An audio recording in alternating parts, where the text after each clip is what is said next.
साहित्य निधि में आप सुन रहे हैं भगवान दास मोरवाल जी का लिखा हुआ उपन्यास शकुंतला धारावाहिक रूप से। आज सुनिए भाग 2। उग्रसेन के घर में तनाव के रेशे अभी कुछ ढीले पड़े ही थे कि सप्ताह भर बाद दशरथ और भगवती के घर में बधाई देने वालों ने इन्हें फिर से कस दिया। उग्रसेन ने जैसे ही अपनी पत्नी दुर्गा को इसकी सूचना दी, उसे सुनकर दुर्गा को लगा जैसे उसके शरीर में छोटी छोटी चींटियां रेंगने लगी हैं। और जैसे ही अगले पल उसे दूसरी खबर मिली, उसे सुनकर तो इन चींटियों की ये महीन चुभन बिच्छुओं के डंक में बदल गई।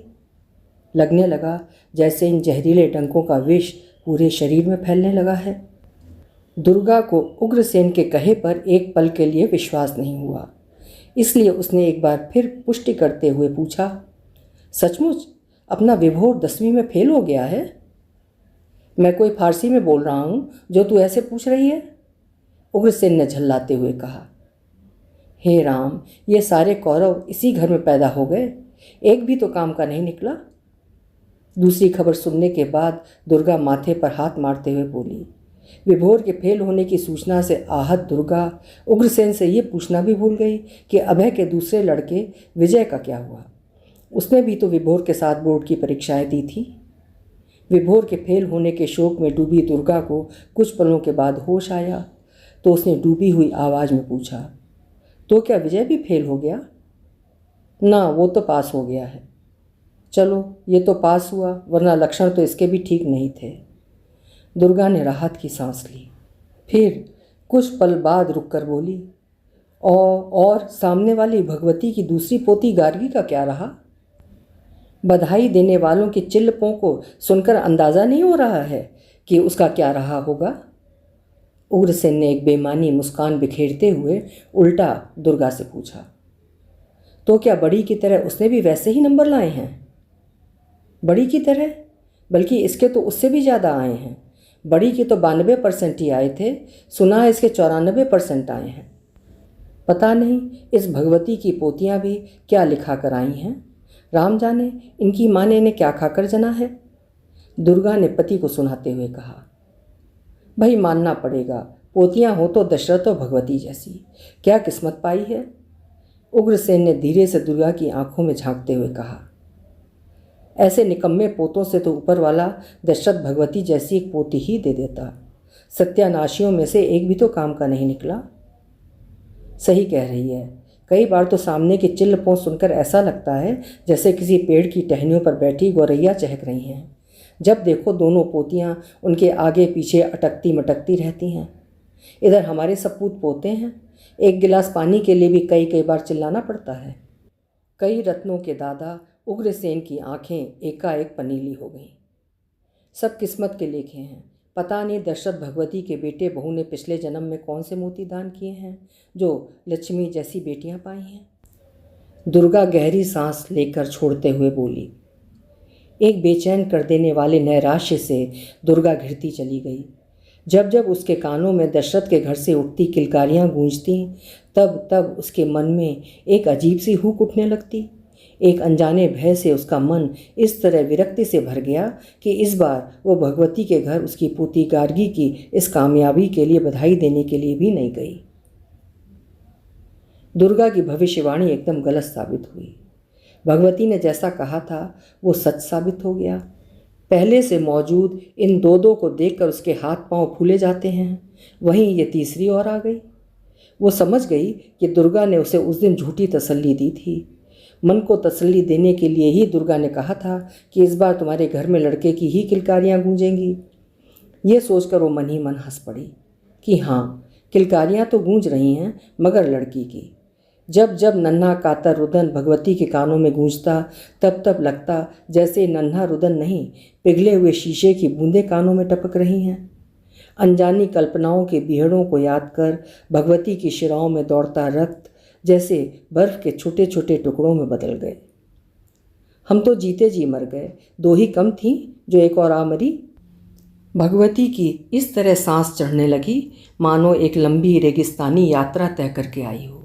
मैंने तो गार्गी के बाद ही कहा था कि अब बस भी करो, पर मेरी बात किसी ने सुनी हो तब ना।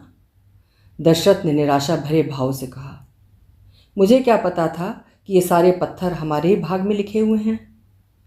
अब भी कुछ नहीं बिगड़ा है, मेरी बात मान लो। इतनी महंगाई में 3-3 लड़कियों की परवरिश ऐसे ही नहीं होती है। ये तो शुक्र मनाओ कि हमारी बच्चियां पढ़ने लिखने में तेज हैं। अगर ये भी उग्रसेन के पोतों की तरह नालायक होती तो सोचो हमारी क्या हालत होती। भगवती ने पति की बात पर किसी तरह की प्रतिक्रिया व्यक्त नहीं की। अरे जिनके 4-4 हीरे हैं उनकी हालत जाके देख, वे कितने दुखी हैं। वे क्यों दुखी होने लगे? सब कुछ अच्छा भला तो है? भगवती ने जिज्ञासावश पूछा। खाक अच्छा है, सब एक से एक नालायक हैं। अब तो उग्रसेन भी बहुत दुखी रहते हैं। एक दिन तो बोला कि यार दशरथ, तुम लोग बड़े नसीब वाले हो कि। ऐसा क्या हो गया जो हमारे नसीब की बड़ाई करने लगे? भगवती ने बीच में बात काटते हुए पूछा। बोला कि तुम बड़े नसीब वाले हो जो घर में 2-2 पोतियां हैं। मेरी तो ऊपर वाले से यही दुआ है कि इस बार भी तुम्हारे घर में पोती ही हो। ये भी कोई दुआ हुई? भला खुद तो लड़कों के लिए दुनिया भर के मंदिर मज़ारों पर शीस नवाते घूमो और दूसरों के लिए लड़कियों की दुआ करो। मैं यही तो बताने जा रहा हूँ। कह रहा था कि भाई लोग कुछ भी कहें, मगर मेरा कहना है कि बिना बेटियों वाला घर घर नहीं, सफ़ेदे का पेड़ होता है, जिस पर तो परिंदे भी आकर नहीं बैठते। क्यों, ऐसा क्या हो गया जो अब इन्हें बिना बेटियों का घर सफ़ेदे का पेड़ नज़र आने लगा? इन्हें तो बड़ा गर्व था अपने इन रत्नों पर। भगवती के चेहरे पर पुता तनाव पहली बार कुछ हल्का हुआ।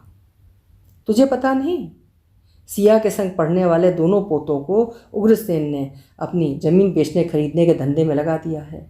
गार्गी के साथ पढ़ने वालों में से एक बड़ी मुश्किल से पास हुआ, जबकि दूसरा तो फेल ही हो गया। तो इसमें कौन सी बड़ी बात है? फेल पास तो लगा रहता है। इसका मतलब ये तो नहीं कि बच्चों को पढ़ाओ ही मत, और जब सारे ही बच्चे पास हो जाएंगे तो फिर कोई फेल भी तो होगा। भगवती ने तर्क दिया। ये बात तेरी ठीक है, मगर खाली पास होने से भी तो आजकल के ज़माने में काम नहीं चलता। और फिर आदमी पढ़ा भी ले, पर बच्चा भी तो पढ़ने वाला हो। बड़े बड़े परसेंट वालों को तो आसानी से दाखिला मिलता नहीं है। आजकल इतनी मारामारी है कि 50-55% वालों को कोई पूछता तक नहीं। हमारी सिया ने वकालत वाले कोर्स में टेस्ट दे जरूर दिया है, पर इसकी कोई गारंटी नहीं है कि उसका नंबर आ ही जाएगा। सुनते हैं कुछ 100 दाखिले के लिए दुनिया भर के बच्चे टेस्ट में बैठते हैं। ऐसा मत कहो, हमारी सिया जरूर पास होगी। दशरथ की आशंका पर भगवती की आवाज़ बैठती चली गई। दरअसल उग्रसेन के दुखी होने की एक वजह और है, जिसे सुनकर मुझे भी लगा कि वो ठीक कह रहा है। कह रहा था कि बात बात पर जिस तरह उसके पोते आपस में गाली गलौज करते हैं, उससे पूरे घर को नरक बना रखा है। ना कोई छोटे का लिहाज, ना किसी बड़े की शर्म। किसी की ज़बान पर कोई काबू नहीं है। एक आध लड़की होती तो कम से कम बातचीत तो सोच समझ कर करते। ये बात वे सही कह रहे हैं। घर में लड़की होने से मर्दों की ज़बान पर कंट्रोल तो रहता है। एक बार तो उग्रसेन की आंखें भर आईं। बोला, दशरथ क्या बताऊं, हर काम के लिए 10 बार कहना पड़ता है। मैं तो जब देखो तुम्हारे घर की तुम्हारी पोतियों को बस यही कहते हुए सुनता हूँ, आई दादाजी, आई अम्मा। ऐसा लगता है जैसे तुम्हारे घर में लड़कियाँ नहीं, चिड़ियों का छोटा सा झुंड वास करता है। जब देखो इधर से उधर फुदकती रहती हैं। ये बात तो सही है। एक आवाज़ में हमारी पोतियाँ सामने खड़ी मिलती हैं। फिर कुछ पल रुककर भगवती बोली, मुझे नहीं पता था कि इनके घर का माहौल ऐसा है। वैसे एक बात कहूँ, ये है भी तो इसी धंधे के लायक। इसमें ऐसे ही मवालियों की ज़रूरत होती है। और आखिर में उसने जो बात कही, उसे सुनकर मेरी तो आत्मा जैसे भीजती चली गई। ऐसी क्या बात कह दी उन्होंने? बोला कि दशरथ, अब पता चल रहा है कि जिस घर की दरों दीवारें लड़कियों की कूक से गूंजती रहती हैं, उस घर को दुनिया का खुशनसीब परिवार क्यों कहा जाता है। दशरथ ने अपनी बात अभी पूरी की ही थी कि उसके कानों में हाल में जन्मी नन्ही कोयल की कूक गूंजने लगी। सुनकर एक बार तो भगवती इसे अनसुना कर गई, मगर अगले ही पल उसे अपने सामने कुर्सी पर आंखें मूंद कर बैठे पति दशरथ को कही गई उग्रसेन की बातें याद आ गईं। जिस नन्हे रुदन को सुनकर भगवती कुछ पल पहले अच्छे बुरे विचारों और कल्पनाओं से घिर घिर जाती थी, अब ये रुदन रुदन नहीं, कानों में टपकती शहद की छोटी छोटी बूंदें लग रही हैं।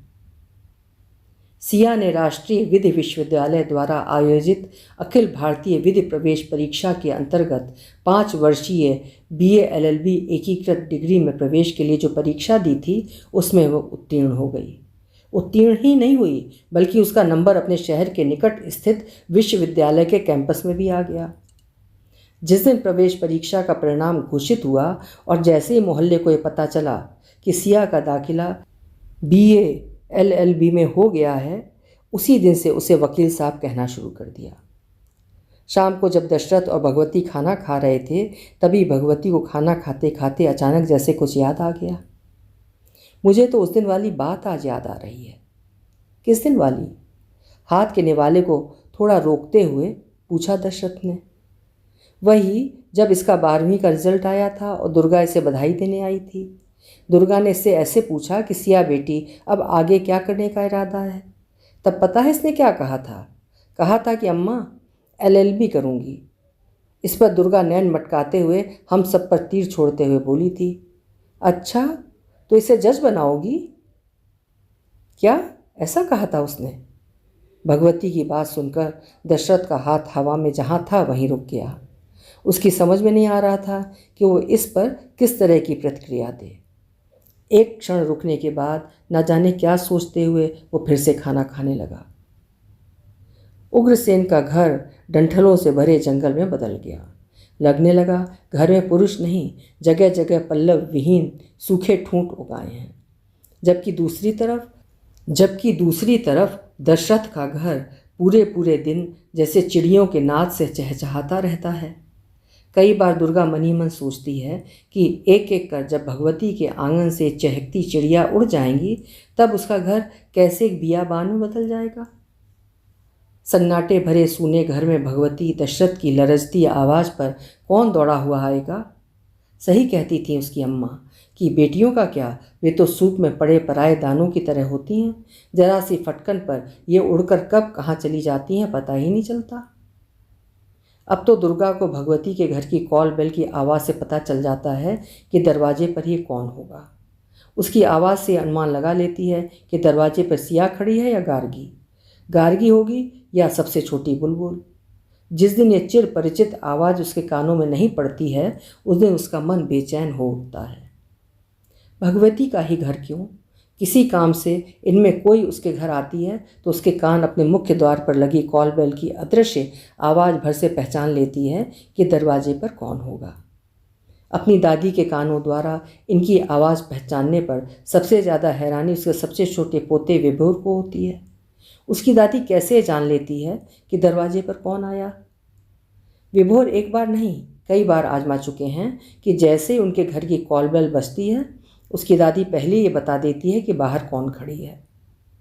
उस दिन भी ऐसा ही हुआ। दोपहर को जैसे ही कॉल बेल बजी, दुर्गा अपने पास बैठे अपने पोते विभोर से बोली, विभोर बेटा गेट खोल कर आ, गार्गी आई है। विभोर ने बाहर जाकर जैसे ही गेट खोला, उसे देखकर हैरानी हुई कि गेट पर सचमुच गार्गी खड़ी हुई है। विभोर से नहीं रहा गया और अपनी दादी से आखिर उसने पूछ ही लिया, दादी आपको कैसे पता चल जाता है कि घंटी किसने बजाई है? विभोर ने जिस अप्रत्याशित ढंग से पूछा, दुर्गा की समझ में कुछ नहीं आया कि वो पोते को क्या जवाब दे। दादी बताओ ना, आपको कैसे पता चल जाता है कि कौन आया है? परसों भी जब आपने कहा था कि विभोर गेट खोलना गार्गी आई हुई है, तो मैंने जाकर गेट खोलकर देखा तो पाया सचमुच बाहर गार्गी दीदी खड़ी हुई हैं। विभोर जिद करने लगा, मुझे उनके हाथों की छुअन से पता चल जाता है। दुर्गा ने मुस्कुराते हुए विभोर को उत्तर दिया, ये कैसी छुअन हो गई दादी? बेटियों के हाथों की छुअन ही ऐसी होती है, और बेटों की कैसी होती है? दुर्गा ने विभोर को कोई उत्तर नहीं दिया, बस मुस्कुरा कर रह गई। विभोर की समझ में कुछ नहीं आया। इसके बाद तो विभोर के लिए अब ये एक खेल हो गया। जैसे घर की कॉल बेल बजती, वो गेट खोलने से पहले ये पूछना नहीं भूलता कि दादी कौन आया है। उसे सबसे अधिक इस बात पर हैरानी होती कि अगर सिया, गार्गी या बुलबुल इनमें से कोई होती तो उसका नाम वो बता देती हैं, वरना उसकी दादी ये कहकर पीछा छुड़ा लेती, मुझे क्या पता, होगा कोई और। पिछले कई दिनों से दुर्गा के कान अपने ही घर की कॉलबेल नहीं बल्कि भगवती के घर की एक कॉलबेल की आवाज़ सुनने के लिए बेचैन हो उठे। शाम को जब उससे रुका नहीं गया तब वो भगवती के घर ही पहुंच गई। अधखुले गेट से अंदर आती दुर्गा को भगवती ने दूर से ही देख लिया। इससे पहले कि दुर्गा आवाज़ लगाती, भगवती ने आवाज़ देकर बुला लिया। भगवती, गार्गी आजकल स्कूल नहीं जाती है क्या? दुर्गा ने जाते ही पूछा। जाए तो तब जब उसकी हालत ठीक हो, भगवती ने दुखी मन से कहा। हालत? उसकी हालत को क्या हुआ? दुर्गा ने हैरान होते हुए पूछा। वो तो कई दिनों से बीमार है, अभी भी चारपाई पर पड़ी है। ले, बच्ची कई दिनों से बीमार है और तूने खबर तक नहीं की? वैसे वो है कहाँ? ऊपर अपनी माँ के पास। इतना कहकर भगवती दुर्गा को लेकर ऊपर यानी पहली मंजिल पर रह रहे बलवंत के पास पहुंच गई। सचमुच गार्गी को देख दुर्गा व्यथित हो उठी। दुर्गा ने गार्गी के ऊपर पड़ी चादर को उघाड़ कर देखा। कुछ पल ध्यान से देखने के बाद बोली, भगवती, इसे तो खसरा है। खसरा? भगवती ने घबराते हुए पूछा। क्यों, बदन पर निकले दाने नहीं बता रहे हैं? मैं तो समझ रही थी कि गर्मी की वजह से घमौरियाँ निकल रही हैं, भगवती ने जवाब दिया। ना, ये तो पक्का खसरा है। इसके बाद दुर्गा रेवती की तरफ पलटी। बहू, सबसे पहले एक काम कर, बाहर अपने गेट के ऊपर कहीं से छोटी सी नीम की टहनी लाकर बांध दे। 3 पाव या 1.25 सेर गेहूँ एक तरफ उठा के रख देना। ऐसा करना, सुबह नीम की टहनी से बदन पर पानी के छींटे मारकर इसे नहला देना। जब खसरा ढल जाए तो जो गेहूँ उठाकर रखेगी ना, उसके या तो पुए उतार लेना या फिर गली में जो झाड़ू लगाने वाली जमादारनी आती है उसे दे देना। वैसे मेरी मानो तो इसे तुरंत डॉक्टर को दिखाओ। डॉक्टर के दवा दिए बिना ये पूरा नहीं निकलेगा, देर मत करो, दुर्गा ने चिंतित होते हुए कहा। ठीक है, इसे शाम को डॉक्टर के पास भिजवाती हूँ। भिजवाती हूँ। अब तक तो भिजवा देना चाहिए था। दुर्गा भगवती को हल्के से डांटते हुए आगे बोली। लड़की है ना, इसलिए लापरवाही बरत रही हो। लड़का सा होता तो अब तक सारे डॉक्टरों के चक्कर लग चुके होते। सही कही है किसी ने कि लड़कियां तो भगवान भरोसे ही पलती हैं। ना दुर्गा, ऐसी बात कोई ना है, भगवती सफाई देने लगी। भगवती, उनसे जाकर पूछो जिनके यहाँ लड़कियां नहीं हैं। अब हमारे यहाँ ही देख लो, सारी की सारी कौरवों की फौज पैदा हो गई। मैं तो ऊपर वाले से रात दिन यही विनती करती रहती हूँ कि बस हमें एक पोती दे दे। कहते कहते दुर्गा का चेहरा उदासी से पुतता चला गया। भगवती ने कुछ नहीं कहा। इसके बाद दोनों नीचे आ गईं। घर आने के बाद दुर्गा देर तक बेचैन और परेशान सी रही। जब तक गार्गी पूरी तरह स्वस्थ नहीं हो गई, वो निरंतर उसका हाल जानने के लिए भगवती के घर जाती रही। और एक दिन जैसे ही उसके गेट की कॉलबेल बजी, वो तेजी से उठी और खुद जैसे उसके स्वागत के लिए लपक कर गई। कॉलबेल की आवाज़ सुन उसे भांपते हुए एक पल भी नहीं लगा कि बाहर दरवाजे पर कौन होगी। दुर्गा का अनुमान पूर्व की भांति एकदम सही निकला। अम्मा, मैं 5 हो गई हूँ। गेट खुलते ही दुर्गा के कानों में मानो मिस्री की नन्ही नन्ही मीठी डलियाँ सी घुलती चली गईं। 5 हो गई है तो मुंह मीठा कराने के लिए कुछ लाई भी है या ऐसे ही मटकती हुई खाली हाथ चली आई है? दुर्गा ने हवा में हाथ नचाते हुए लाड़ से पूछा। लाई हूँ ना। इतना सुन दुर्गा ने अपने सामने खड़ी मिस्री की डली यानी बुलबुल के चारों तरफ ध्यान से देखा, मगर उसे ऐसा कुछ नज़र नहीं आया जिससे यह अनुमान लगाया जा सके कि वो क्या लाई है। ठीक है, ला, क्या लाई है? करा मुँह मीठा। पहले मुँह तो खोलो। दुर्गा ने जैसे ही मुँह खोला, बुलबुल ने चुपचाप बड़ी सफाई से अपने फ्रॉक में छिपाकर लाई टॉफ़ी निकाली और उसे गप से दुर्गा के मुंह में डाल तेजी से भागकर अपने अधखुले गेट में घुस गई। जब तक दुर्गा के कुछ समझ में आता, बुलबुल वहाँ से 9-11 हो चुकी थी। दुर्गा ने चुपचाप गेट बंद किया और मुंह में बुलबुल द्वारा दी गई टॉफ़ी को डाल मन ही मन मुस्कुराते हुए अंदर चली आई। देर तक उसे अपने मुंह में टॉफ़ी की मिठास नहीं, एक मासूम मिठास के घुलने का एहसास होता रहा। ये मिठास तब और बढ़ जाती जब उसे काल कंठ सी फुदकती बुलबुल कहीं नजर आ जाती। उग्रसेन के छोटे बेटे अभय को कॉलोनी छोड़े अभी 2 साल भी नहीं हुए कि पता चला उसका बड़ा बेटा नागदत्त भी इस कॉलोनी को छोड़ने की तैयारी में है। जैसे जैसे ये खबर कॉलोनी में फैलने लगी वैसे वैसे पूरी कॉलोनी ने जैसे राहत की सांस ली।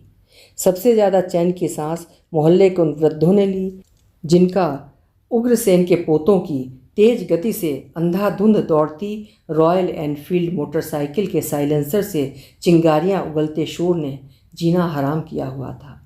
इनके बाद उन घरों के माँ बाप ने मन ही मन अपने आराध्यों का धन्यवाद दिया जिन घरों की जवान होती बेटियों का अपने मोहल्ले से गुजरना दूभर हो गया था। दशरथ को भी इसके बारे में पता लगा। उसने भगवती को एक खबर सुनाई। भगवती ने सुनकर पहले एक ठंडी सांस ली।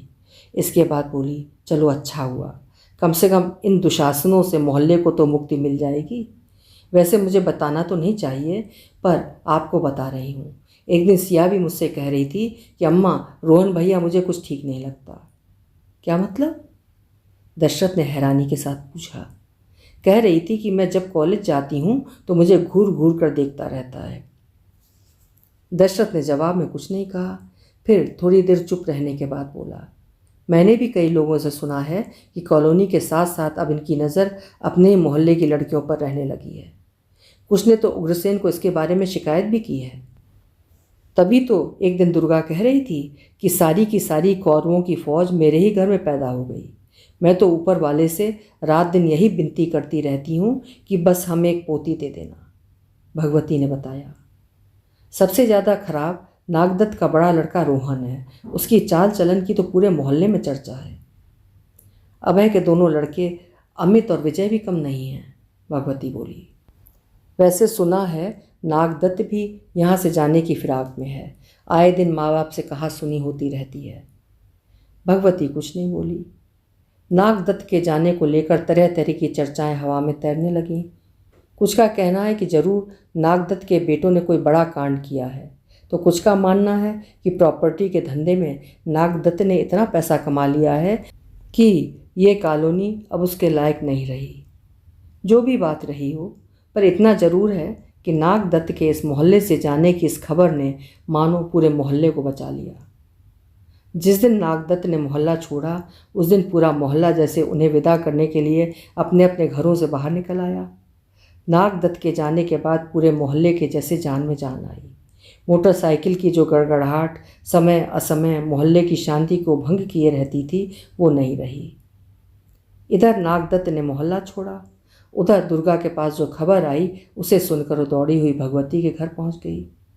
गार्गी बधाई हो बेटी, जाते ही बोली दुर्गा। सुनते ही गार्गी के दोनों गालों के छोटे छोटे ताल जैसे गड्ढे गहराते चले गए। चेहरा सुर्ख होता चला गया, जबकि भगवती की आंखों के सामने एकाएक कल्पनाओं के अनगिनत चित्र उभरते चले गए।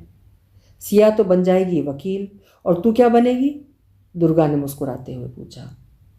कह रही कि मैं तो डॉक्टर बनूंगी। रात दिन जब देखो उसी के इम्तिहान की तैयारी में लगी रहती है। गार्गी के बजाय जवाब दिया भगवती ने। इसने कह दिया और बन गई डॉक्टर? कोई लूट मची हुई है कि कोई भी डॉक्टर बन जाए? मैंने तो सुना है कि डॉक्टरी के दाखिले के लिए कोई बड़ा इम्तहान पास करना होता है।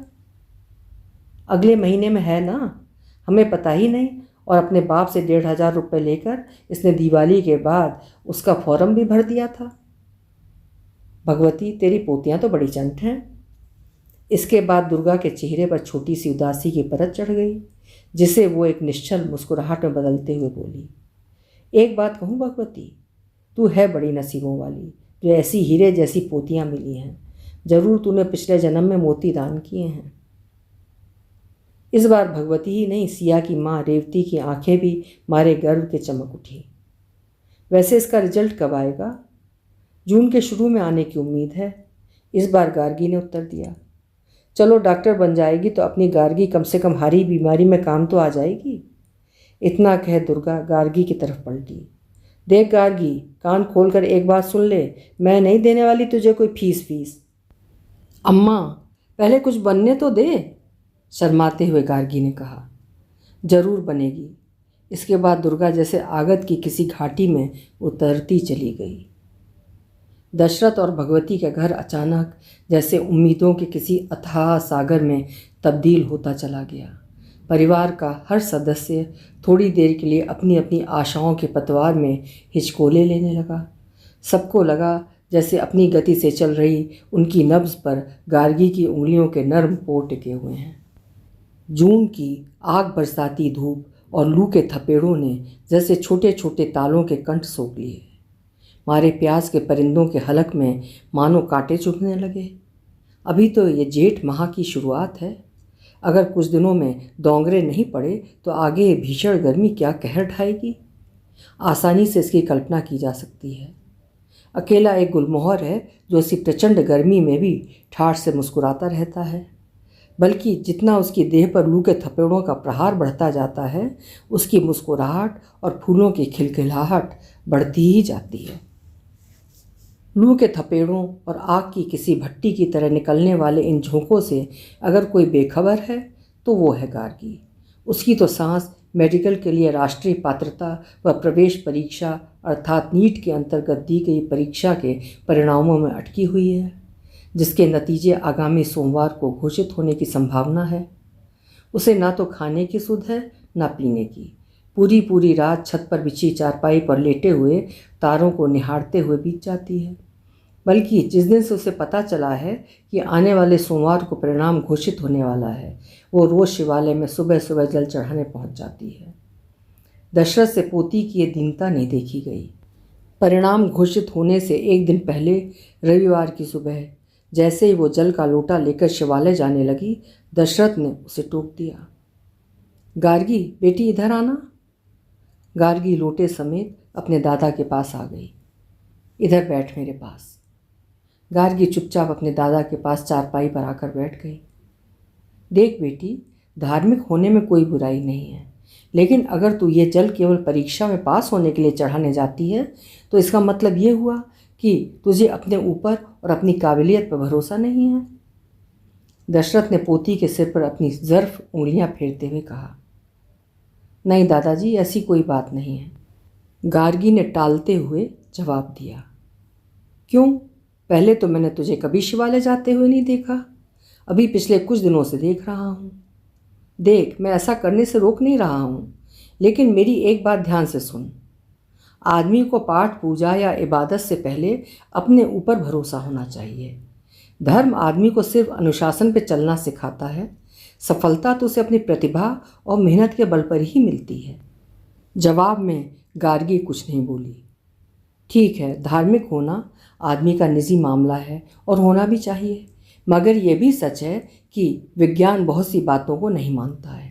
इसीलिए विज्ञान और धर्म के बीच आपस में थोड़ी बहुत नोकझोंक चलती रहती है। आदमी का धर्म भीरू होने का मतलब ये नहीं है कि उसकी तार्किकता और समझ ही कुंद हो जाए। आखिर डॉक्टरी और पुरोहिताई, मेरा मतलब है कर्मकांड और विज्ञान में कुछ तो फर्क होना चाहिए। अगर एक डॉक्टर पुरोहिताई कर रहा है तो उसमें बुराई क्या है दादाजी? आखिर है तो दोनों एक व्यक्ति द्वारा किया गया कर्म ही ना। बिल्कुल कर सकता है, ये डॉक्टर की निजी आस्था का मामला है। मैं यहाँ दूसरी बात कह रहा हूँ, और वो ये कि जो परीक्षा तूने दी है उसकी तैयारी मेडिकल साइंस के प्रश्नों के आधार पर की है। इन प्रश्नों का उत्तर देना तुझे सिखाया होगा। अगर उन प्रश्नों के उत्तर सही दिए होंगे तो तू परीक्षा में उत्तीर्ण हो जाएगी, और गलत दिए होंगे तो वे जल चढ़ाने से सही नहीं हो जाएंगे। गलत सवालों को कोई देवी देवता या ईश्वर खुदा जल चढ़ाने, पूजा करने या इबादत करने से तो सही नहीं कर देगा ना। गार्गी की समझ में कुछ नहीं आ रहा है कि उसके दादाजी कहना क्या चाहते हैं। उसके कुछ ज़्यादा पल्ले नहीं पड़ा। इधर दशरथ को लगा कि वह बेवजह गार्गी से तर्क वितर्क कर रहा है, इसलिए हंसते हुए बोला, जा चढ़ा आ जल। आज और कल की बात और है, कहीं ऐसा ना हो कि मेरे चक्कर में तू जल चढ़ाने न जाए और कुछ गड़बड़ हो गई तो सारा ठीकरा मेरे सिर पर फूटेगा। गार्गी को अपने दादा की बात ठीक लगी। वैसे भी 2 ही दिन की तो बात है, कहीं ऐसा ना हो कि वो शिवालय में जल चढ़ाने ना जाए और सचमुच कुछ गड़बड़ हो गई तो। यही सोचते हुए वो शिवालय की तरफ बढ़ गई। गार्गी को पूरी रात नींद नहीं आई। बीच बीच में आती भी तो अजीब सी उद्विग्नता के चलते आंखें फिर खुल जाती। मुश्किल से रात के तीसरे पहर नींद आई, और ऐसी आई कि सुबह जब उसकी नींद खुली तो पाया 7 बज चुके हैं। वो हड़बड़ाते हुए बिस्तर से उठी और सीधे स्नान गृह में घुस गई। जल्दी जल्दी उसने स्नान किया, स्नान करने के बाद उसने लोटे को जमकर मांजा। इसके बाद उसने उसमें ताज़ा जल भरा और जैसे ही शिवालय जाने लगी, न जाने कहाँ से एक बिल्ली बड़ी तेजी से आई और उसका रास्ता काट कर न जाने कहाँ गायब हो गई। गार्गी का दिल एक पल के लिए इस अपशकुन को देखकर धक से रह गया। पाँव जैसे जमीन से चिपक गए। उसने आंखों को धीरे से बंद किया। होठों ही होठों में न जाने क्या बुदबुदाया। बगल के कमरे में अखबार पढ़ रहा दशरथ इस पूरे दृश्य को काफ़ी देर से निहार रहा था। गार्गी को देखकर उसकी हंसी छूट गई। गार्गी के कानों में जैसे किसी के हंसने की आवाज़ पड़ी और जैसे उसने पलट कर देखा तथा उसे पता चला कि उसके दादा उसे देख रहे हैं, वो झेपती चली गई। गार्गी बेटी, अब तो बिल्ली तेरा रास्ता काट गई, अब क्या होगा?